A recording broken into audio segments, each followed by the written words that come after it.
Shabbat Shalom, irmãos.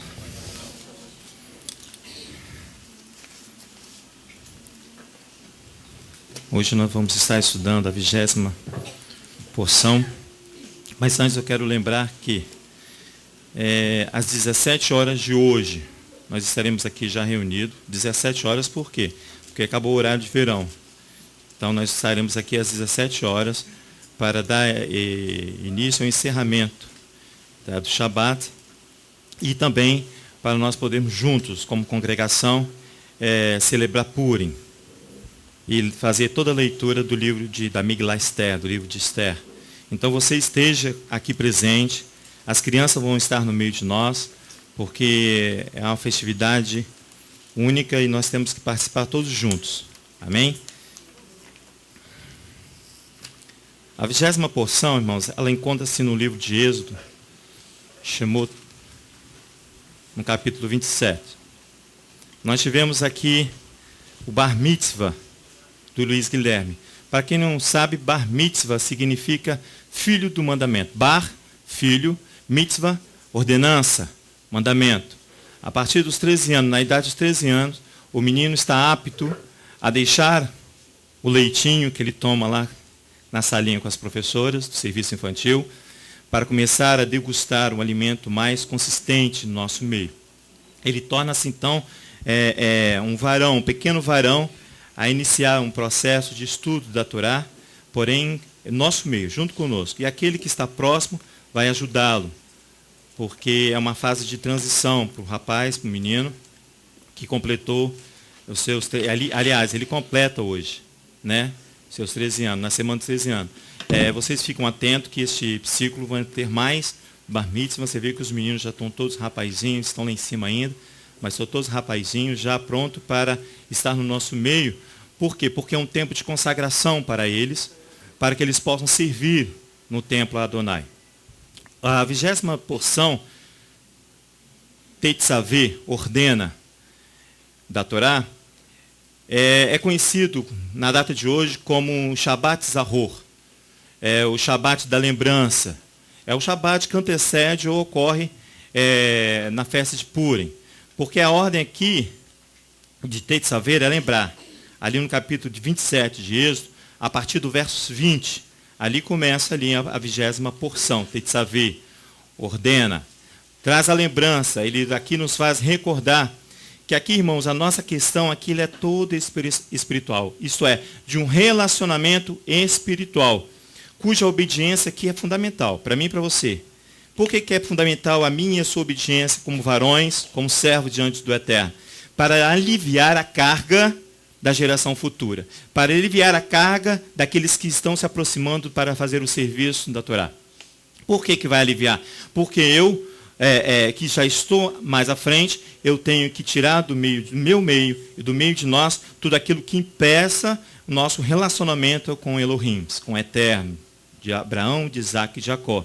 Então é fundamental a minha e a sua obediência, que nós temos que aliviar para eles. Aliviar por quê? Porque a palavra aqui ordena, em hebraico, é tsava, que é igual a ordenar, incumbir. A raiz do termo tsava, que está aqui, no capítulo 27, logo no início aí do capítulo 20, ordenarás ali, a raiz do termo designa o quê? Uma instrução de um pai para com o filho, ou uma instrução de um rei para com seu servo. Então o termo de Tetzaveh, ele vem trazer o quê? Um ensinamento para aquela geração futura, aquela geração que está por vir. Yeshua, lá em Yeshua, Jesus, o nosso Messias, para quem não sabe, aqui ele diz, lá em João no capítulo 5, vamos lá para você ver. Ele vai ali cumprir uma ordenança designada pelo quem? Pelo Pai. Salva, ordenar, incumbir. Deixa eu ir lá. João, no capítulo 5. Olha aqui, a sabedoria do nosso Mashiach, Yeshua. Ele diz assim no verso 19. Acompanhe comigo. Capítulo 5, verso 19. Yeshua respondeu-lhes: em verdade vos digo que o filho por si mesmo não pode fazer coisa alguma. Olha que maravilha, ele só pode fazer o que vê o Pai fazendo. Porque tudo que o Pai faz, o Filho faz igualmente. Por quê? Porque o Eterno vai ali e ordena ao seu Filho a estabelecer o quê? A sua palavra. Então ele está falando assim, olha, você não tem meias palavras comigo, diz Yeshua. Aquilo que o Pai estabeleceu, eu vou cumprir. Então não tem negociação com meias palavras. É estabelecido por ele, por Yeshua. Por isso que lá, no capítulo 14, vai lá comigo, de João mesmo. Diante dessa sabedoria que vem do Pai, o nosso Mashiach Yeshua, lá no capítulo de João 14, no último verso lá, 31, você vê ali que ele vai falando assim, olha, tudo é feito porque o Pai me ama e ele vai obedecer porque ele ama ao Pai. Lá no capítulo 5 nós lemos, ele fala isso. Depois a gente volta lá. Diz assim, ó, mas é para que o mundo saiba que eu amo o Pai. Olha só que coisa maravilhosa. Ele ama o Pai, então ele vai obedecer. Ele vai obedecer o que? As ordenanças. Olha só que coisa linda isso aqui, ó. E o que faço como Pai, faço o que faço como o Pai me ordenou. Ele fala, levantai-vos, vamos daqui. É muito simples a palavra do Mashiach. Eu faço como o Pai me ordenou. Agora volta lá, no capítulo 5, para nós concluirmos. De João mesmo. Só para você ver, manifestar aí, e a testemunho do Mashiach. Ele diz que ele só pode fazer aquilo que o Pai estabeleceu para ele. Ele não vai nem colocar nenhuma vírgula, nem mais, nem menos. Ele vai, porque ele diz que ele ama o Pai, e ele vai fazer aquilo que o Pai ordenou. Por quê? Porque ele reconhece que o Pai também o ama. Olha o verso 20 aí, do capítulo 5 de João. Porque o Pai ama o Filho, ele mostra tudo o que faz. Ele mostrará maiores obras do que essas, para que vos maravilheis. Isso é tremendo demais. O Eterno agora na porção, Tetzavi, o que ele vai fazer? Ele vai mobilizar as ações humanas. Olha que coisa linda. Ele vai mobilizar as ações humanas para quê? Para o serviço na tenda da comunhão, no serviço do Mishkan, do tabernáculo. Ele vai mobilizar. O que é mobilizar? Volta lá para você comigo, no capítulo 27 de Êxodo.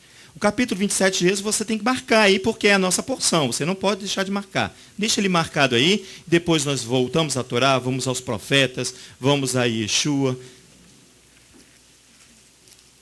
Então, o capítulo 27 de Gênesis, a partir de Êxodo, perdão, ele é o nosso ponto de partida. O Eterno vai mobilizar as ações humanas para o serviço na tenda da consagração, na tenda do Mishkan. O que é mobilizar, irmãos? Ele vai pôr em movimento, vai pôr em circulação. O Eterno vai pegar as minhas forças e vai mobilizar para que eu possa servi-lo. Isso é para mim e para você. Ele vai mobilizar, ele vai interferir na minha vontade para que eu possa servi-lo.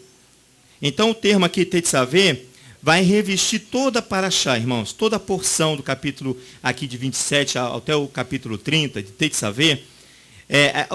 O termo Tetzaveh, Tzava, ordenar, incumbir, ele vai revestir toda a paraxá, porque o Eterno vai cobrir o homem, a mim e a você. Vai cobrir. Quando eu falo homem, as mulheres estão inseridas, tá? No processo de serviço ao Eterno. O Eterno vai cobrir o homem com a sua santidade, para que ele, o homem, possa exercer aquilo que lhe foi confiado. O Eterno vai cobrir a mim e você com a sua santidade. Olha que isso é importante para mim e para você. Por isso que ele fala assim, sabe, ordena, incumbir, para que eu possa obedecer.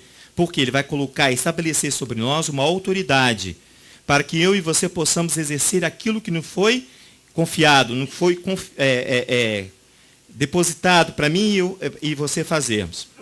Aqui o termo é fiel depositário. É um termo jurídico. É fiel depositário. Os advogados que quiserem me ajudar, fiquem à vontade. Fiel depositário é um termo jurídico, irmãos. Olha só que interessante. Ele é usado para designar um indivíduo a quem a justiça, estabelecido por um juiz, confia um bem durante um processo. E o fiel depositário, ele deve fazer o quê? Zelar pelo bem, sob pena de prisão, caso não o faça. Correto? Vocês entenderam? Quando o Eterno vem, e me cobre com a sua santidade, com a sua autoridade, perdão, para que eu possa exercer aquilo que me foi confiado, eu passo a ser um fiel depositário das ordenanças do Eterno. Eu e você. Por quê? Porque caso eu não venha zelar por aquilo que o Eterno confiou a mim e você, pelo bem ao qual Ele confiou para mim e para você, eu e você estaremos sujeitos a uma penalidade. Na legislação civil, a prisão é caso eu não faça. Caso eu seja o quê? Um fiel depositário infiel. Outra terminologia. Se eu não zelar por aquilo que o Eterno confiou em minhas mãos, eu passo a ser um infiel depositário, ou depositário infiel. Qual é que é? É aquele que ficou responsável pela guarda de um bem, que foi-lhe confiado a fazer tal coisa, e eu não faço, eu deixo desaparecer, eu deixo ficar obsoleto, eu passo a ser roubado, eu deixo de ser roubado, por quê? Porque eu não zelei por aquilo ao qual o Eterno confiou a mim. Rogério, está quente mesmo? Eu estou...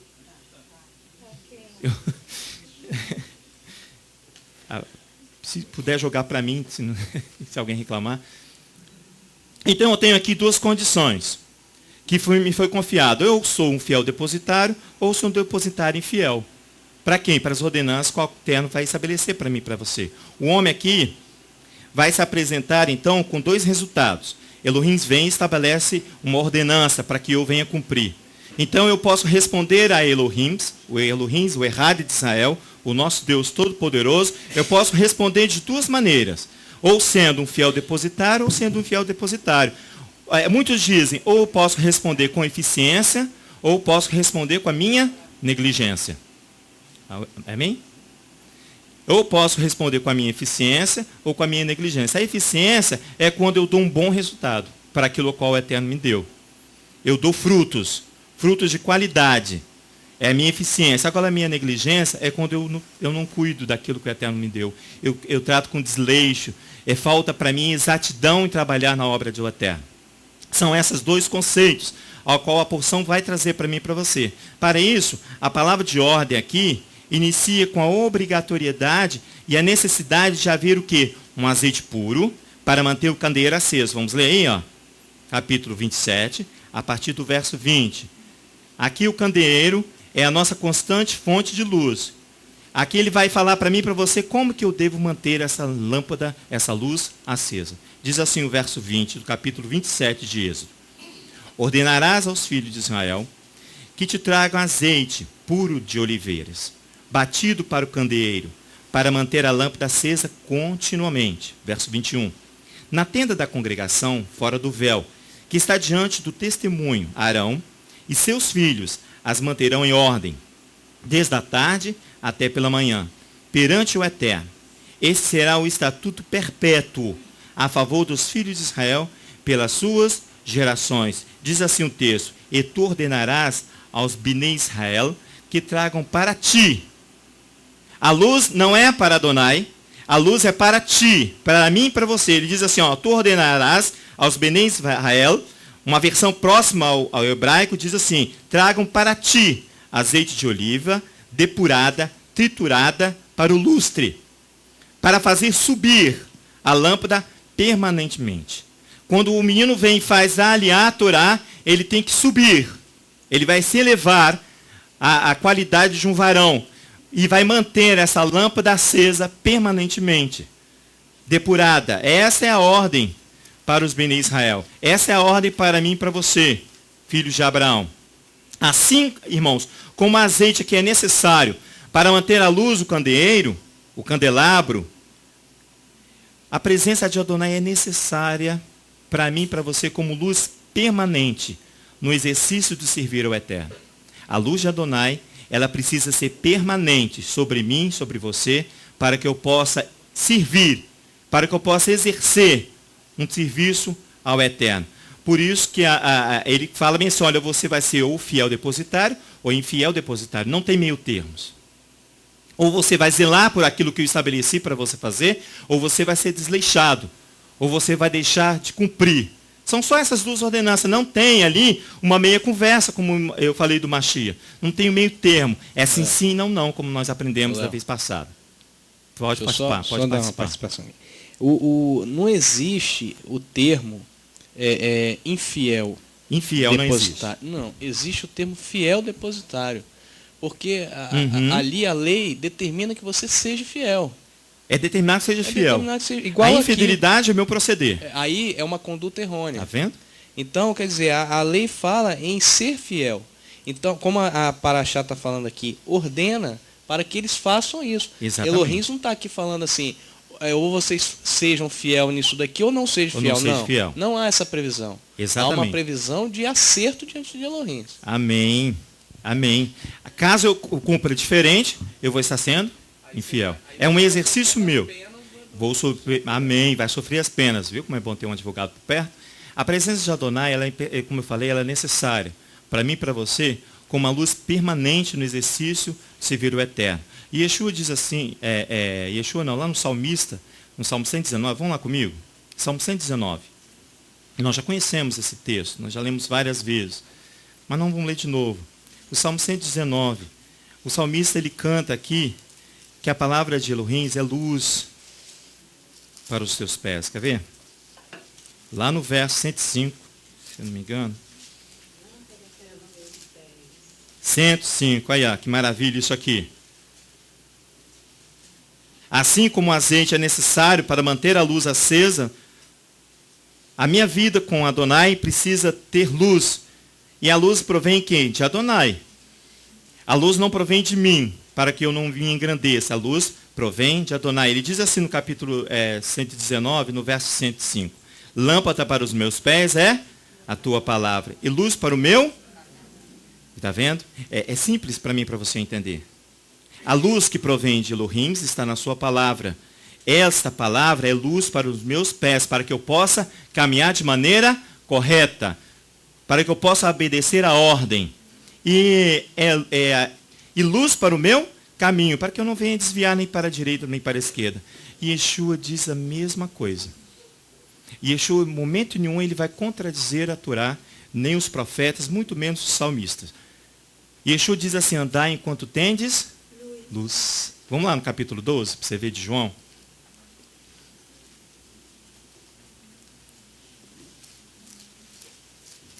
Tetzave, ordena. É uma incumbência para mim e para você, para aliviar a carga daqueles que estão por vir. No capítulo 14, né? 12, lá no verso 35. E Yeshua aqui dá um aviso para aqueles que estão com ele. Ó, ele fala bem no verso 35. Então Yeshua lhes diz, o Mashiach vai falar assim, a luz ainda está convosco por um pouco.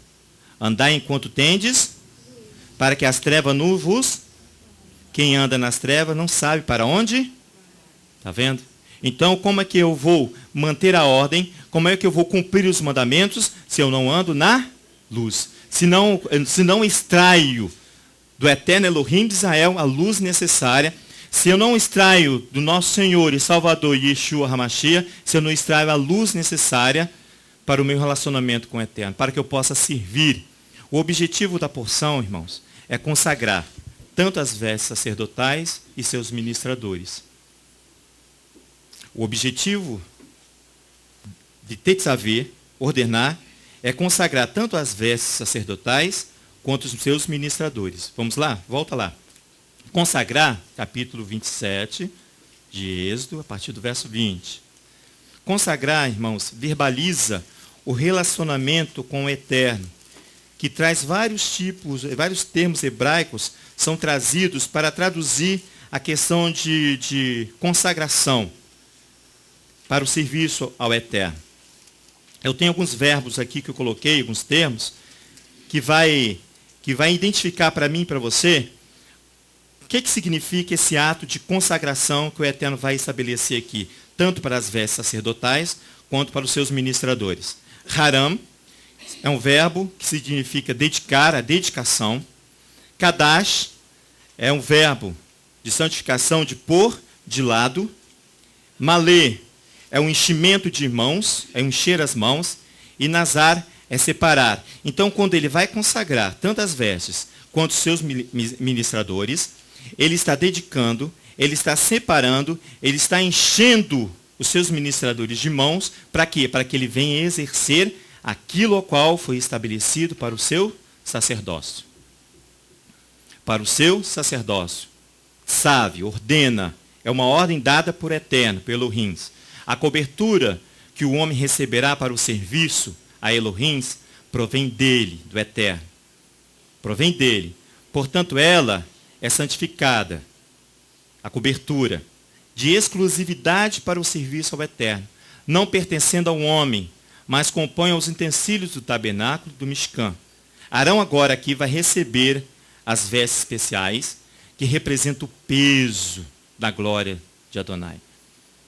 Ele vai receber as vestes especiais, e as vestes representam o que é o peso, que é kabod, das vestes sacerdotais, porque a roupagem aqui vai identificar quem eles são e para quem eles trabalham.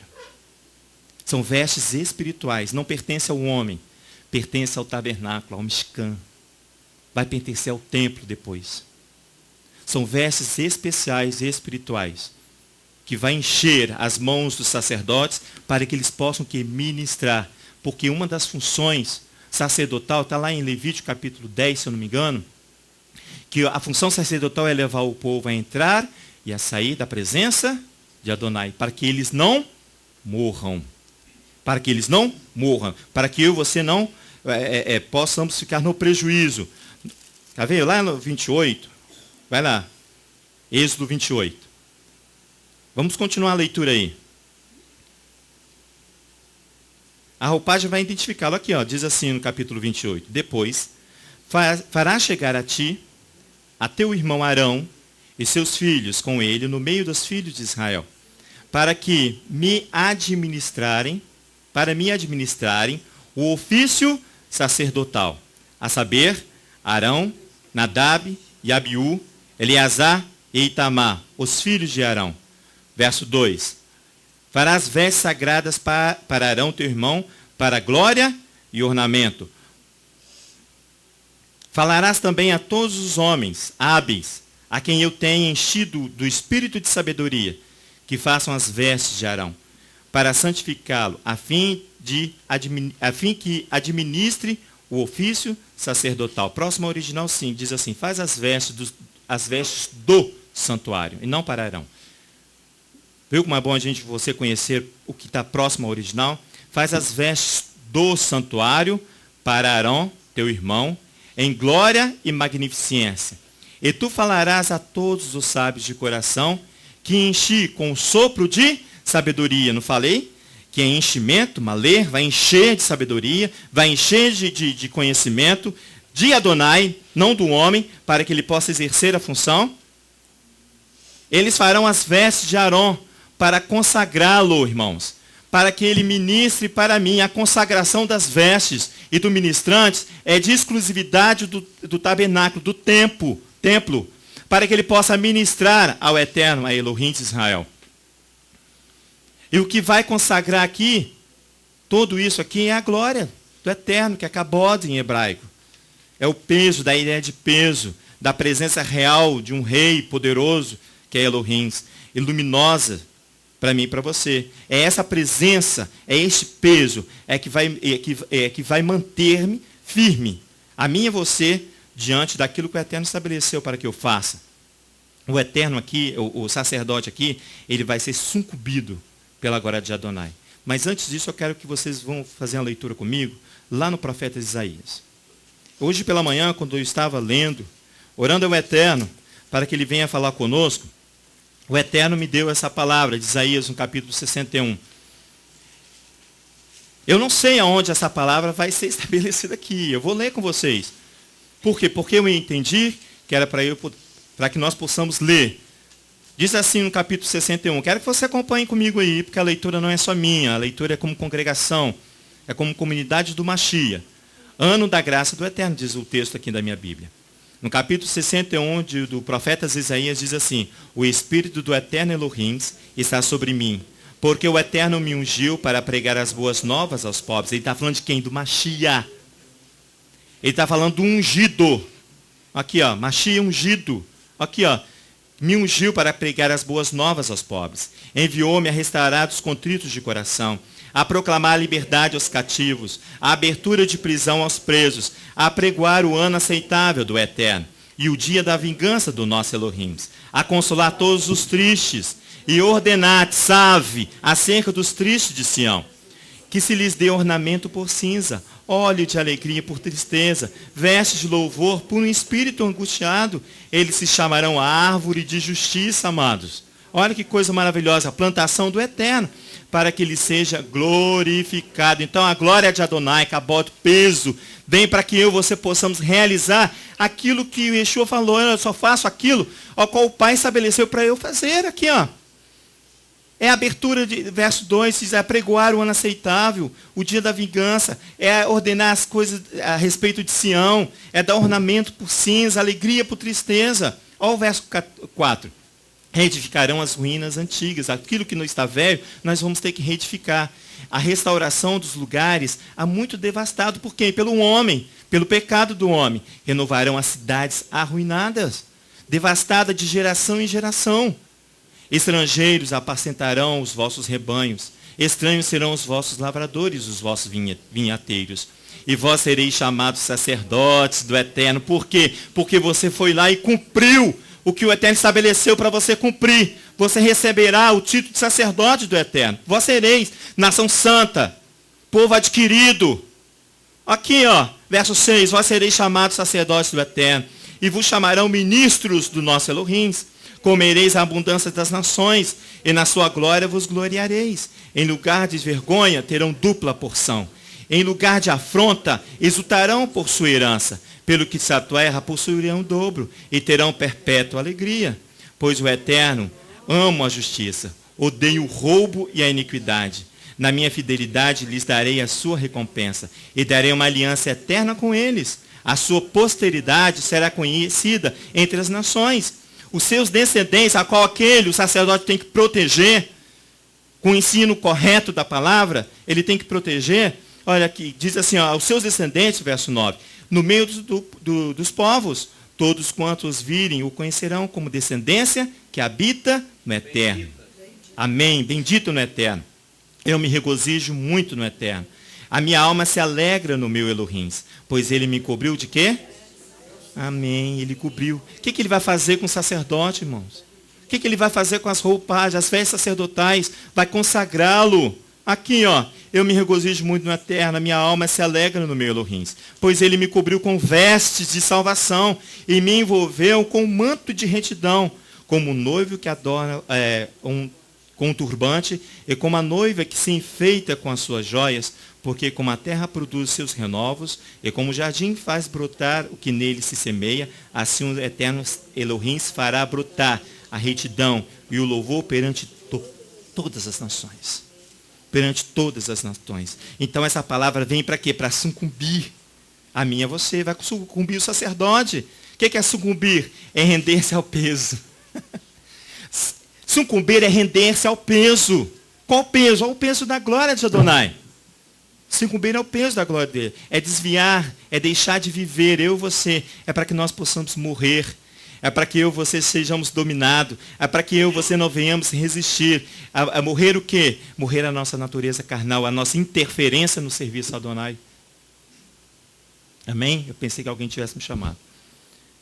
A interferência do homem. Então o sacerdote ele vai ser sucumbido, vai ser rendido, vai ser dominado, ele não vai resistir. O Paulo, lá em Gálatas, no capítulo 2, Alarcon, diz assim, vivo não mais eu, mas o Mashiach vive em mim. Paulo aqui está falando, eu fui sucumbido. Vivo, mas não eu, mas o Mashiach que vive em mim, irmãos. Isso aqui é uma declaração de que ele foi sucumbido. Ele está debaixo de um domínio do Mashiach, ele não resiste ao amor de Adonai. Ele não resiste ao amor do Mashiach. Ele fala assim, olha, não vivo eu. Vai lá comigo em Gálatas, no capítulo 2. Já que nós estamos por aqui. Gálatas, no capítulo 2. Isso aqui que é uma declaração de que foi sucumbido, de que foi rendido ao amor do Eterno para com ele. E nós sabemos que a vida de Paulo não foi tão fácil.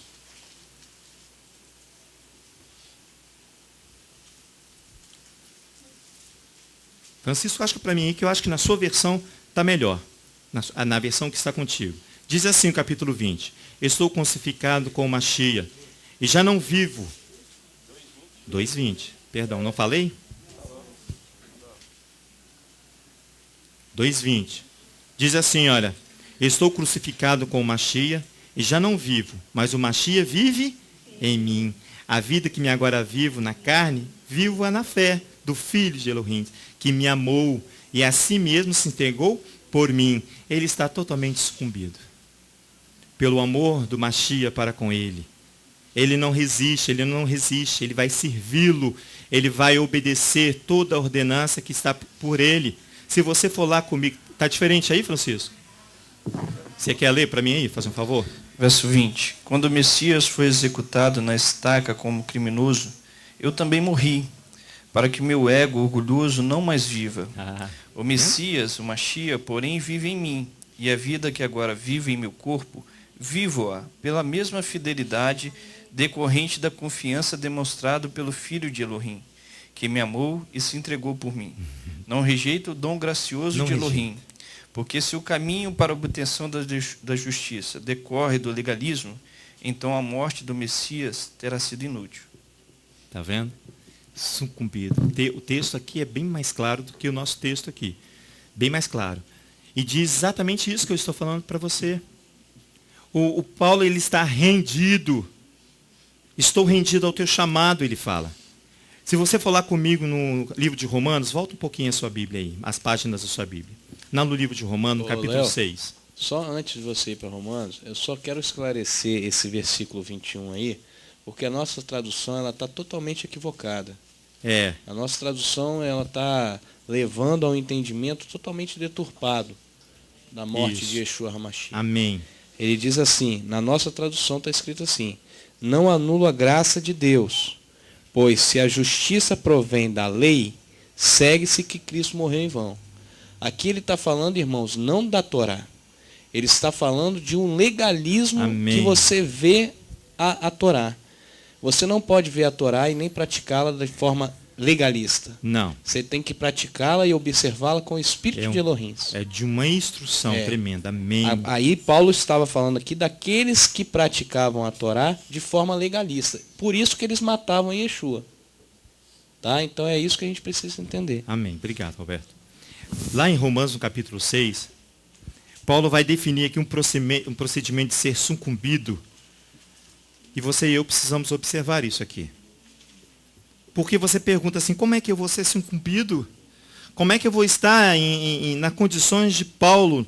Aqui no capítulo 6 de Romanos, ele já prediz isso aqui para mim e para você. Lá no verso 1 diz assim, que diremos, pois? Permaneceremos no pecado para que a graça aumente? Ele está citando o verso 20 do capítulo 5. De modo nenhum. Nós que estamos mortos para o pecado, como os vivendo ainda nele?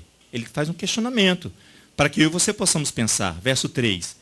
Ou não sabeis que todos quanto fomos batizados no Machia Yeshua, fomos batizados na sua morte? Já não vivo eu, ele fala, mas o Machia vive em mim. Ele está falando assim, que para você ser sucumbido, você tem que deixar morrer a sua natureza carnal. A sua natureza carnal, olha, verso 4. De sorte que fomos sepultados com ele pelo batismo da morte, pela imersão, para que como o Machia ressurgiu dentre os mortos, pela glória do Pai, assim andemos nós também em novidade de vida, totalmente sucumbidos. Se formos plantados juntamente com ele, na semelhança da sua morte, também o seremos na da sua ressurreição. Pois sabemos isto, verso 6, que o nosso velho homem foi com ele crucificado, para que o corpo do pecado seja desfeito, a fim de que não servimos mais ao pecado, porque aquele que está morto está justificado do pecado. Verso 8, ora, se já morremos com o Machia, se a nossa natureza carnal morreu com ele, cremos que também com ele viveremos. Pois sabemos que, havendo o Machia ressurgido dentre os mortos, já não morre. A morte já não tem mais domínio sobre ele, pois quanto a ter morrido de uma vez morreu para o pecado, mas quanto viver, vive para Elohim. Se você for lá no verso 3, aqui, ó. esse meu proceder de ser sucumbido, de deixar morrer a minha vontade carnal,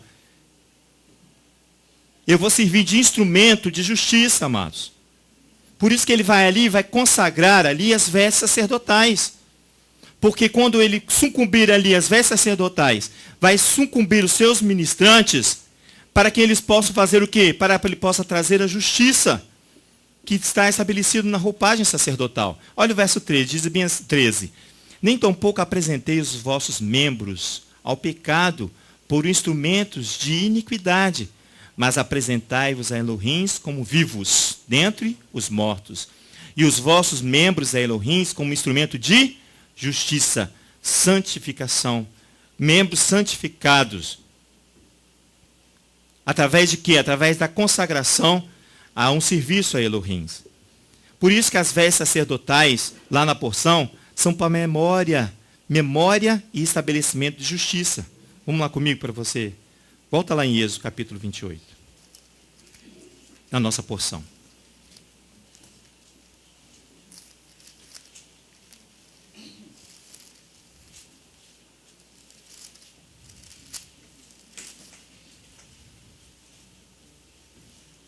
Olha o verso 9 do capítulo 28, irmãos. Você vai ver aí que as vestes sacerdotais, elas vão trazer à memória o estabelecimento de justiça. Olha, o verso 9 diz assim. Essas são as vestes sacerdotais. Aí o estabelecimento das vestes sacerdotais. Verso 9. Tomarás 2 pedras de ônix e gravarás nelas os nomes dos filhos de Israel, segundo a ordem do seu nascimento. 6 dos seus nomes numa pedra e outros 6 nomes na outra pedra. Conforme a obra de lapidador, como gravura de selos gravarás. E essas 2 pedras, com os nomes dos filhos de Israel, engastadas ao redor do ouro, as farás. Verso 12. E porás as 2 pedras nas ombreiras da estola sacerdotal, por pedra de memória para os filhos de Israel. Arão levará os seus nomes sobre os seus ombros, para memória diante do Eterno. Ele vai trazer, Arão, sumo sacerdote, ele vai trazer os nomes dos filhos de Israel, de um lado e do outro. 6 nomes aqui e 6 nomes gravados nas suas ombreiras. Ele vai trazer sobre o ombro os nomes dos filhos de Israel. Vamos continuar a leitura. Verso 13. Farás também engastes de ouro e 2 correntes de ouro puro, obra de fieira, as farás, e as correntes de fieira prenderás nos engastes. Farás também um peitoral. Está vendo como as vestes vão falar de justiça? Peitoral do juízo, de obra esmerada, conforme a obra da estola sacerdotal o farás, de ouro, estofa azul, púrpura, carmesim, e linho fino retorcido a farás.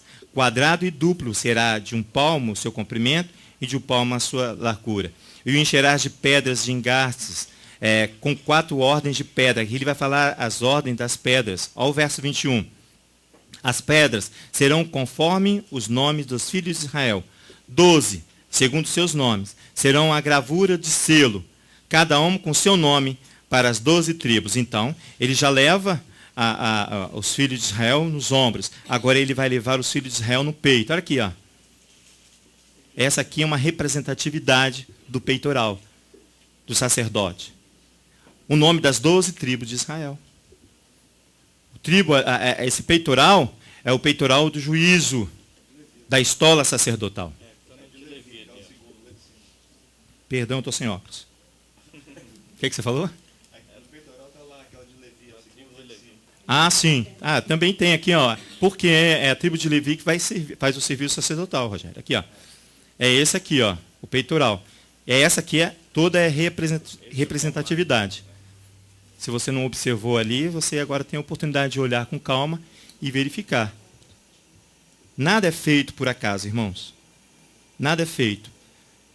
Então as pedras ali, todo o ornamento aqui das vestes sacerdotais é para memória e estabelecimento de justiça. Vai consagrar o sacerdote para o uso no templo. Vai consagrar o sacerdote para o serviço a Adonai. Vai consagrar a mim e a você para o uso do talit.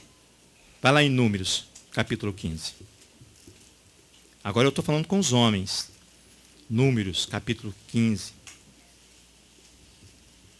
Você aqui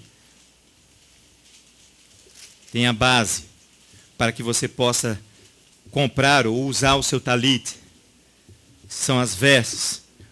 Para que você venha saber que você aqui, ó, nas vestes do talit, estão estabelecidos aqui os 613, não é isso, Francisco? 613 preceitos da Torá. Preceitos para estabelecimento de justiça. Diz assim, ó, no capítulo no 15, no verso 37. Acompanhe comigo aí, varões. Disse o Eterno a Moisés: fala aos filhos de Israel e dize-lhes que por todas as suas gerações, ele não diz assim, olha, até o ano X, ele fala assim, todas as suas gerações. Por isso que nós temos que preservar e tirar o peso da geração que vem. Ele diz assim, ó, façam franjas nas bordas das vestes e ponha nas bordas das vestes um cordão azul. Esse aqui é o uso do talit, aqui, ó, verso 39.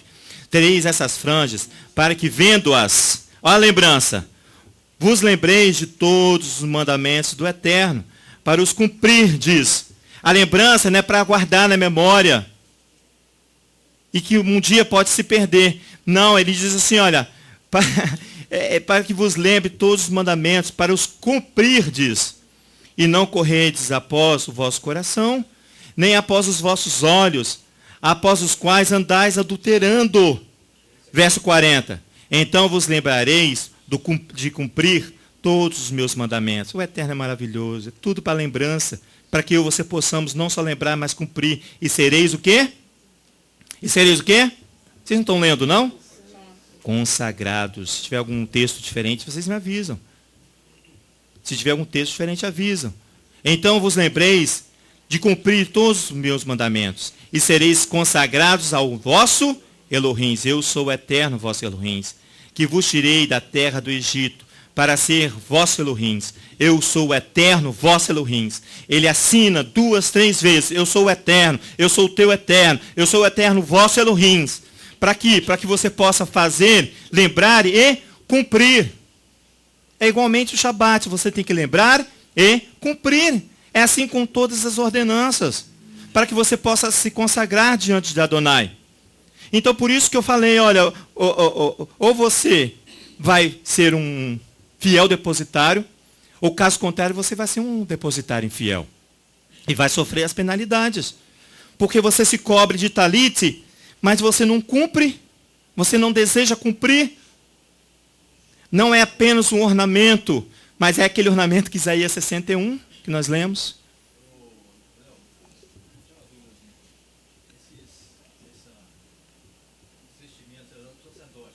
Sacerdote. Lá de trás são ornamentos sacerdotais. Em Êxodo, no capítulo 28. Usava. Vai lá em Marcos, no capítulo 6, verso 56.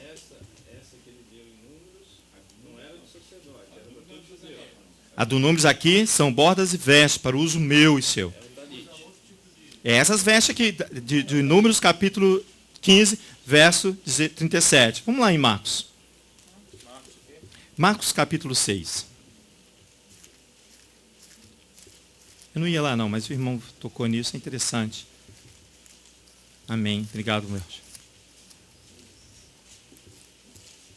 Espera que eu vou achar. Marcos 6. 6. O final de Marcos 6.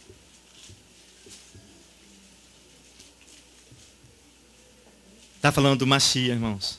Yeshua. Diz assim, verso 56. Onde quer que ele entrava, em cidades, em aldeias ou campos, colocavam os enfermos nas praças, porque eles sabiam que ele ia curá-lo.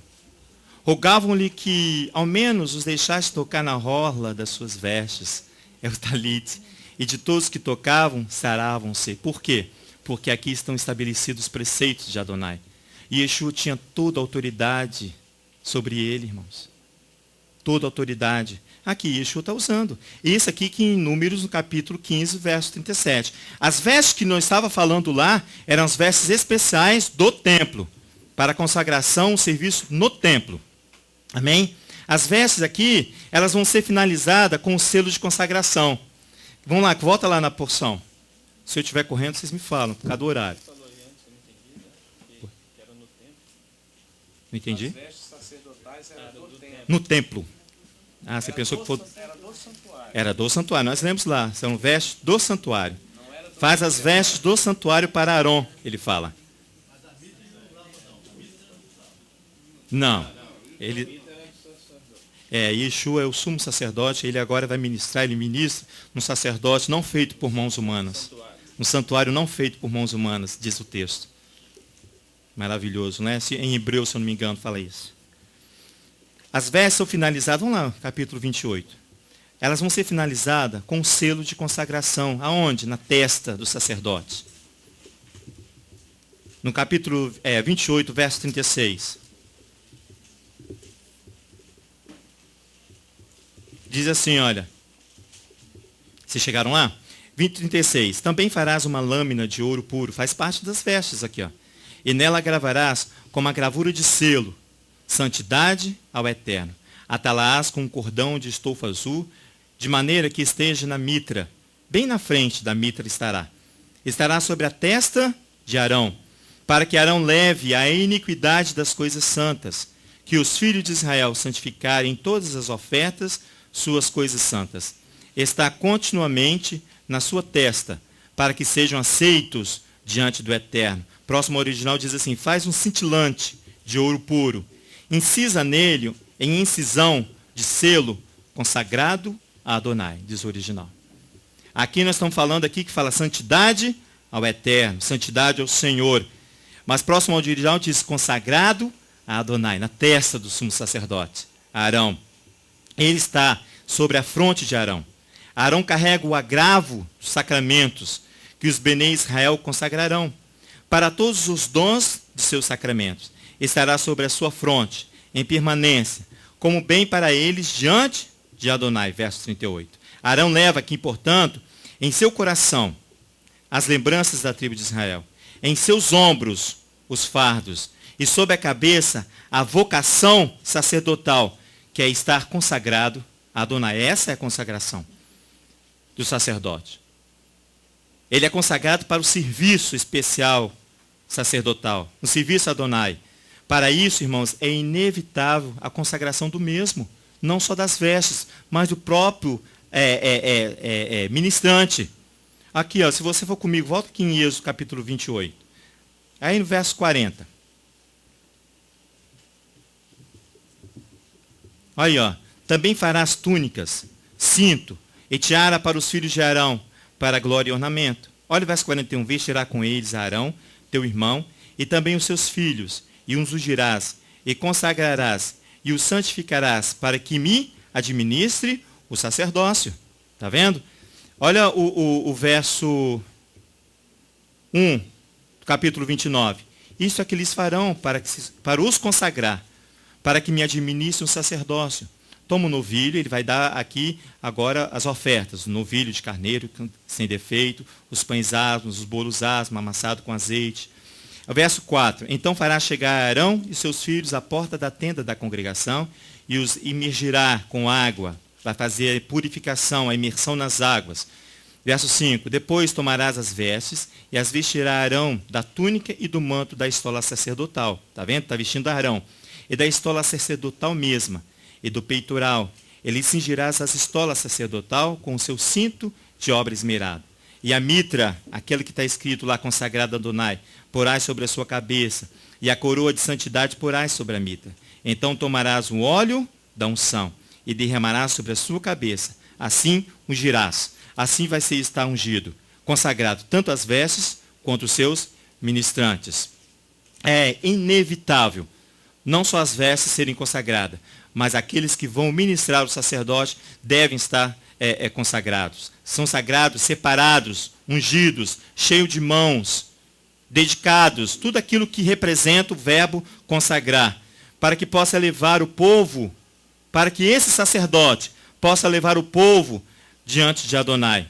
Caso contrário, irmãos, se ele não agir dessa forma, se ele não se separar, se ele não encher irmãos, se ele não executar aquilo que foi ordenado, ter de saber para ele, ele vai trazer morte e não vida. Vai trazer morte e não vida. Fala alto aí, eu tenho microfone. Eclesiastes 9:8.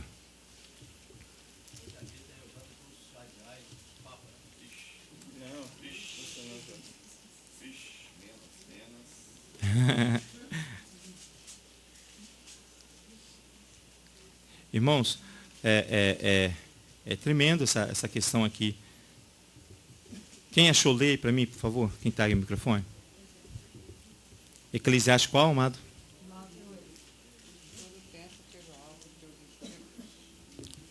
Achou aí? Lê para mim. Ninguém há que tenha domínio sobre o vento. Não? 9:8. Perdão. Em todo tempo sejam alvas as tuas vestes, e nunca falte óleo sobre a tua cabeça. Amém. Obrigado, irmãos. Em todo tempo. É interessante o texto aqui de Eclesiastes.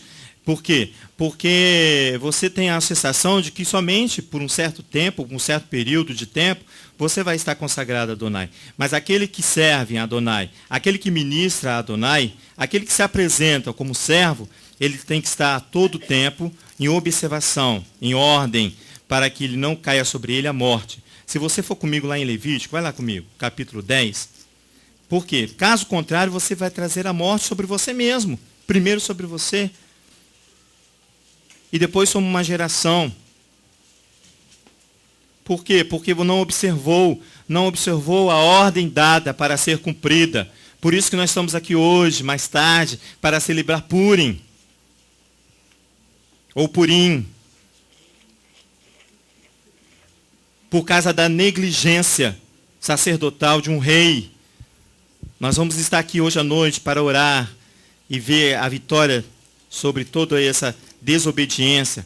Aqui está falando de Nadab e Abiú no Levítico, capítulo 10. Diz assim, Nadab e Abiú, verso 1. Filhos de Arão, tomaram cada um seu incensário, puseram nele fogo, puseram incenso sobre ele, e trouxeram fogo estranho perante a face do Eterno. O que ele não lhes ordenara. Não era ordem para eles. A ordenança não era para eles. Verso 2. Então irrompeu o fogo de diante do Eterno, e os consumiu e morreram perante o Eterno. Trouxe que? Morte. Executaram aquilo de forma desleixada. Não em ordem, como diz o texto. Não em ordem. Não diante da ordenança. O homem, irmãos, ele vai se apresentar com um desses resultados. Ou com um serviço eficiente, ou com um serviço negligencioso, ou com a negligência. É por isso que nós estamos aqui hoje. A negligência, irmãos, traz uma consequência tão séria. Olha só, a negligência traz uma consequência tão séria, e é bíblico isso, tão séria, que o Eterno vai e estabelece uma festividade como observância, para mim e para você, de tão grave que é a negligência. A expressão de Shabbat Zahor, que eu li para vocês aqui, que é o Shabbat da lembrança, está lá na nossa, na Haftará, de Deuteronômio, no capítulo 25. Vai lá comigo. Você vai ver aí que a negligência de observar a ordem estabelecida por Adonai traz consequências graves para mim e para você. No capítulo 25 de Deuteronômio, verso 17. Léo, só um instantinho aqui. Vocês podem ficar à vontade, viu, irmãos? Esse fato aqui que aconteceu com Nadab e Abiú, que fala aqui que eles trouxeram fogo estranho perante a face do Eterno, o que eles não lhe ordenaram. Por quê? Porque esses filhos de Arão aqui, eles eram sacerdotes, mas não eram, eles eram sacerdotes. Eles não eram sumo sacerdote. Mas eles, esse serviço aqui não era para eles não. Para eles não. Não era da competência deles fazerem isso. Por isso que eles morreram. Amém. Por quê? Porque foram infiéis. Fez aquilo que não foi estabelecido para eles. É um infiel depositário. Você executa aquilo que não foi estabelecido para você. Fogo estranho. E se eu contar a você que isso é fogo estranho... Não, isso é uma discussão de rabinos. Nós vamos ficar o Shabat todo aqui discutindo esse fogo estranho. Mas grave na sua mente que trouxe morte. É isso que você tem que gravar. Trouxe morte para você. No capítulo 25 de Deuteronômio, verso 10. Sabe por quê, irmão? Se não está estabelecido na Bíblia, é especulação. Então não vamos estar aqui especulando. Então vamos voltar para a palavra, porque é ela que traz vida. Olha só no capítulo 25, verso 17. Lembra-te de que fez Amaleque no caminho quando saíste do Egito. Verso 18. Como te surpreendeu no caminho e derrubou todos os fracos que iam após ti. Na retaguarda, estando tu cansado e fadigado, não temeu Elohim. Verso 19. Quando o eterno teu Elohim te tiver dado repouso de todos os teus inimigos em redor, na terra que o eterno teu Elohim te dará por herança, para que possuas, então, o que ele vai fazer? Uma ordem, tem que saber. Olha a ordem aqui. Apagarás a memória de Amaleque debaixo do céu, não te esqueças. Essa é a ordem dada aqui em Deuteronômio capítulo 5, verso 17. Por que eu estou lendo isso aqui? Porque faz parte da nossa, Brit Hadashah, não é isso? Da nossa Haftarah. Então, por quê? Porque nós estamos na festividade de Purim. Amaleque aqui, irmãos, representa o quê? Uma descendência que foi afetada pelo seu antecessor. Ele faz parte de uma descendência totalmente contaminada. Por isso que eu iniciei falando que nós temos que preservar e tirar peso dessa descendência que vem, desses meninos que estão se preparando para nos substituir. Porque, caso contrário, nós vamos trazer o quê? Morte para eles. Só que, Amaleque, ele é afetado pelo seu antecessor. Sabe quem é? Ele é neto de Esaú, irmãos. Que é filho de Elifaz com Tina, sua concubina. Não vai dar tempo. Lá mais em Gênesis, no capítulo 36, se você quiser anotar, no verso 9 ao verso 12, você vai ali ver a descendência de Amaleque. Esse Amaleque que nós acabamos de ler. 36, do verso 9 ao verso 12. Eu estou falando porque tem irmãos que anotam e depois leem. Ele é neto de Esaú, filho de Elifaz, com Tina, sua concubina. Portanto, traz sobre ele uma herança de inimizade contra Israel. E o desprezo à ordem de Adonai. Olha só. Tem que saber, ele vai desprezar a ordem de Adonai. Ele não tem relacionamento com o Eterno. É uma questão aqui totalmente espiritual. Você quer ver essa guerra espiritual? Vai lá em Êxodo, no capítulo 17. Nós já estamos terminando. Êxodo, capítulo 17. Porque à noite nós vamos estar aqui lendo a Megilá Esther, aprendendo sobre essas questões espirituais. Por quê? Porque devido a uma negligência, trouxe consequência. No capítulo 17 de Êxodo, lá no verso 8, diz assim, olha só. Então veio Amaleque, esse que foi estabelecido no Deuteronômio, que deviam apagar da memória.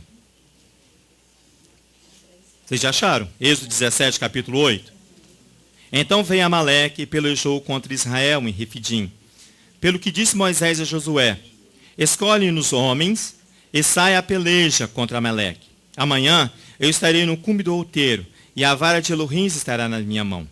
Fez Josué como Moisés lhe dissera, e pelejou contra Amaleque. Mas Moisés, Arão e Ur subiram no cume do outeiro. Quando Moisés levantava as mãos, Israel prevalecia. Mas quando ele baixava as mãos, Amaleque prevalecia. É uma guerra espiritual, não é? É uma guerra espiritual, não é? Verso 12. Com as mãos de Moisés, porque as mãos estavam cheias. As mãos de Moisés estavam cheias, ungidas. Por isso, quando ele levantava as mãos, Israel prevalecia. Mas quando ele cansava, porque ele carregava toda aquela congregação nos ombros e no coração. Verso 12, quando as mãos de Moisés ficaram cansadas, tomaram uma pedra. Num instante, vão tomar um jeito aqui, e puseram debaixo dele. E sentou nela. Arão e Ur sustentaram-lhe as mãos, de um lado do outro. Assim ficaram as suas mãos firmes, até que o sol da justiça, até o sol se pôr. Assim Josué venceu o exército do Amalequita a fio de espada. Então disse o Eterno a Moisés, escreve isso para a memória num livro. Vai lá e escreve. Repete a Josué, porque riscarei, a guerra é de Adonai. Eu riscarei, ele riscará. Porque riscarei totalmente a memória de Amaleque debaixo dos céus. Mas a ordem aqui, ela vai ser negligenciada. Ela vai ser negligenciada. Porque Israel precisava de um rei. Israel queria um rei. E aí ela vai negligenciar a ordem estabelecida por Adonai. Um rei ia ser estabelecido, irmão. Se você for no Deuteronômio, capítulo 17, está ali as ordenanças de um rei. Um rei iria ser estabelecido, mas ele se precipita. O povo se precipita e vai escolher um rei. Ele vai escolher Saul. Saul vai ser ungido, vai ser consagrado sobre Israel. Vai lá em 1 Samuel para você ver. Vai ser consagrado e vai ser escolhido pelo povo. Vamos lá para nós concluirmos.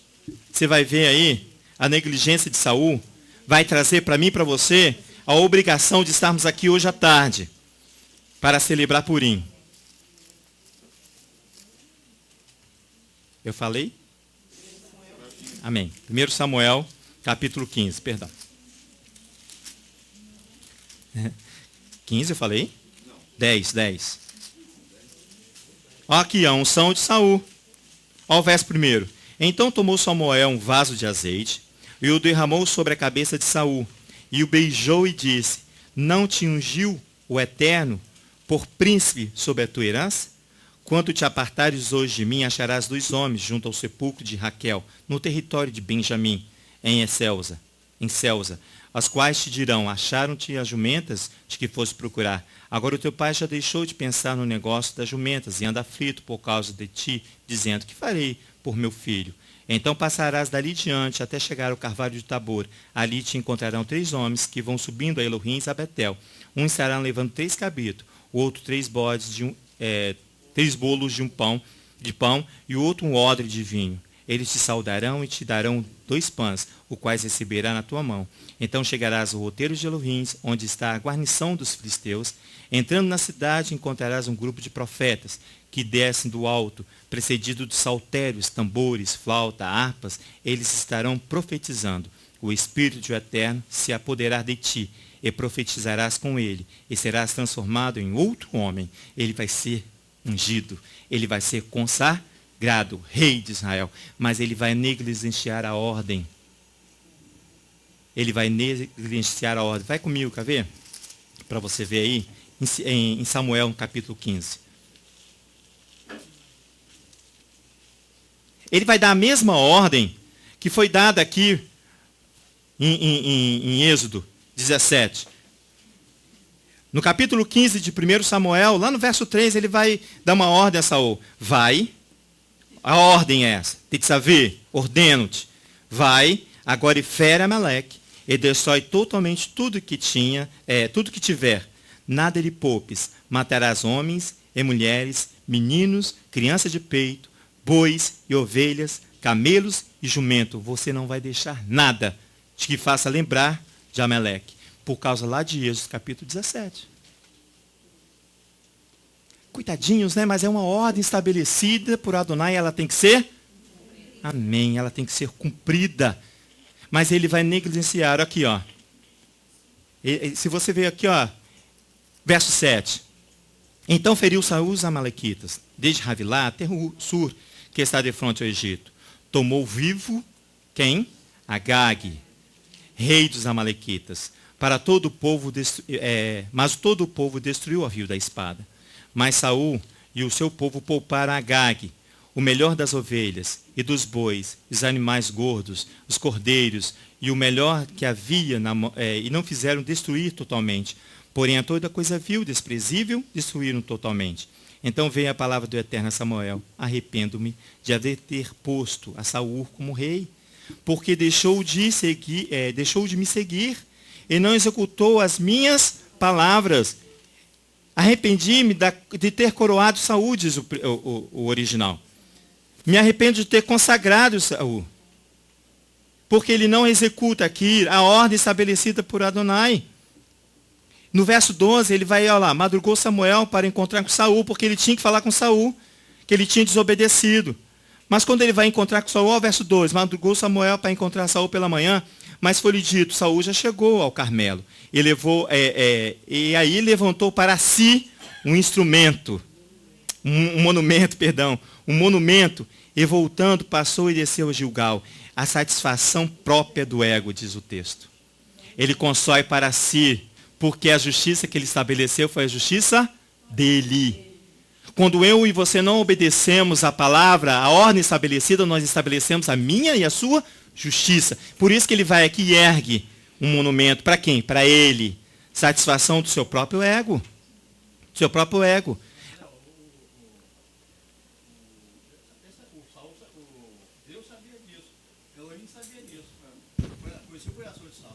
Ele conhece o seu coração.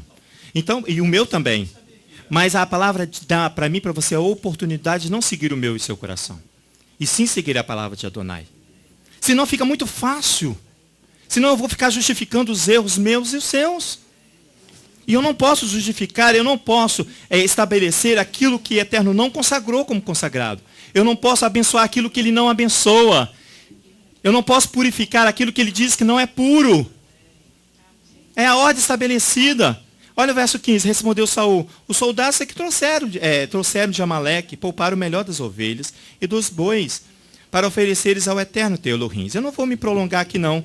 Você vai saber que o profeta vai ter que ir ali e matar o rei Agag. Irmãos, com essa ação aqui de negligência, vai trazer uma consequência grave para Israel.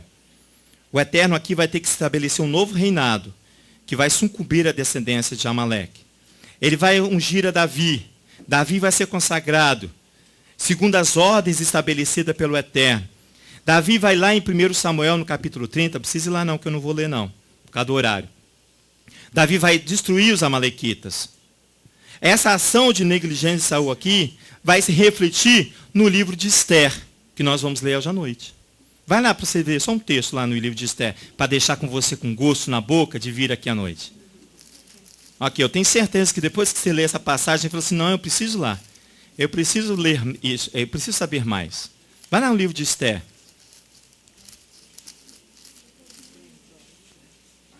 Lá no capítulo 3 do livro de Esther.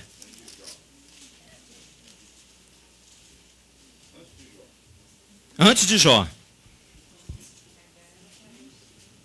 Olha só quem está aqui.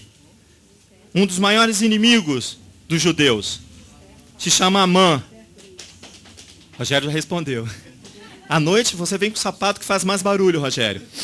Porque no capítulo 3 de Esther, no verso 1 diz assim, depois dessas coisas, o rei Assuero engrandeceu a Amã, filho de Amagedata, o Agagita. Segundo os historiadores, esse aqui, ó, Amidata, Agagita, é descendência do rei Agag. Olha a consequência da negligência lá atrás.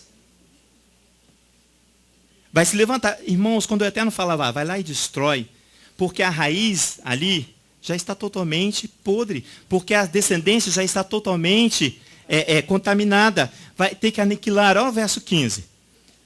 Vendo Amã que Mordecai não se inclinava, nem se prostrava diante dele, encheu-se de furor. Mordecai, ele não vai se prostrar diante de Amã, o Agadita, o descendente de Agag. Então você vai ver aqui que vai, por isso que vai explicar esse desprezo aqui, que Amã, um judeu observador da Torá, observador de tudo, ele vai sentar ali e vai observar o reino. Mordecai. Ele vai sentar ali, vai observar o reino e ele vai ter desprezo por Amã. Sabe por quê? Porque ele sabe de Shabat Zahor. Ele guardou na sua memória a lembrança de que ele deveria ser eliminado. Olha o verso 6. Porém, tendo descoberto o povo de Mordecai, Amã achou pouco tirar a vida somente de Mordecai. Por isso procurou de modo de destruir a todos os judeus, o povo de Mordecai que havia em todo o reino de Assuero. Aqui vai ser estabelecido, em consequência, a negligência de não cumprir a ordem de Saul, de deixar vivos os descendentes. Vai lá no verso 13. Por favor, para a gente encerrar. Como observador da Torá, irmão, provavelmente ele se recordava de que fez Amaleque. Mordecai observa toda a movimentação aqui do reino e a conspiração contra os filhos de Israel. E ele vai dar ordem à rainha Esther. A ordem não vem dele, mas do Eterno. No verso 13 diz assim, mandou ele de volta a resposta, porque a rainha Esther ficou insegura em executar tal ordem estabelecida. Ele manda o seguinte aviso, verso 13, não imagines que por estares no palácio, tu somente escaparás de todos os judeus. Pois se todos te calares agora, socorro e livramento de outra parte virá para os judeus. Mas tu e a casa do teu pai perecereis. E quem sabe se não foi para este tempo, como este, que chegaste ao reino. É a ordem dada para Esther, para que ela não venha causar mais negligência no meio do povo de Israel. Esther vai obedecer, nós vamos ver à tarde a ação do Espírito de Adonai enchendo a mão de uma mulher para executar a tal obra. A negligência de um rei agora vai ter que ser corrigida pela observação, através do seu primo Mordecai, a observação da rainha, uma judia. A negligência de um rei traz consequência que a rainha Esther vai ter que, vamos dizer assim, consertar. Vai ter que agir sobre a ordem do seu primo, sobre o Espírito de Adonai sobre eles. Que nós possamos observar a palavra de Adonai, irmãos, para que a gente não venha a ser negligentes. Vamos ficar de pé? Para que a gente não venha deixar de observar essas coisas. Para que nós possamos observar o que está estabelecido para mim e para você. Para que eu, nem você, possamos negligenciar a palavra. Mas assim observar tudo aquilo que foi estabelecido, Pai. Em nome de Yeshua HaMashiach, Jesus, nosso Messias, nós queremos nos apresentar diante de Ti neste Shabat e declarar ao Pai que nós estamos diante de Ti para aprender de Ti, para não negligenciar a Tua palavra, mas para observar e cumprir tudo aquilo que o Senhor estabeleceu em nossas mãos. Guia os nossos passos, guia nossa mente, proteja o nosso coração e a nossa alma contra nós mesmos, para que nós não venhamos desviar do caminho, nem para a direita, nem para a esquerda, mas que nós possamos buscar o alvo que é o Yeshua HaMashiach, para que nós possamos buscar a salvação não só nessa data presente, mas uma descendência vindoura, uma descendência que vai aguardar o Mashiach, assim como nós estamos aguardando. Que o Teu nome seja glorificado nos lábios dessa geração, que o Teu nome seja glorificado na ação dessa geração, e que o Senhor possa nos conduzir sempre no caminho correto, que nós não venhamos interferir com a nossa mente desvirtuosa, a praticar coisas que não é previsto por Ti. Pai, em nome de Yeshua, guarda-nos na Tua presença e dê um Shabat glorioso diante de Ti, em nome de Yeshua, nosso Messias.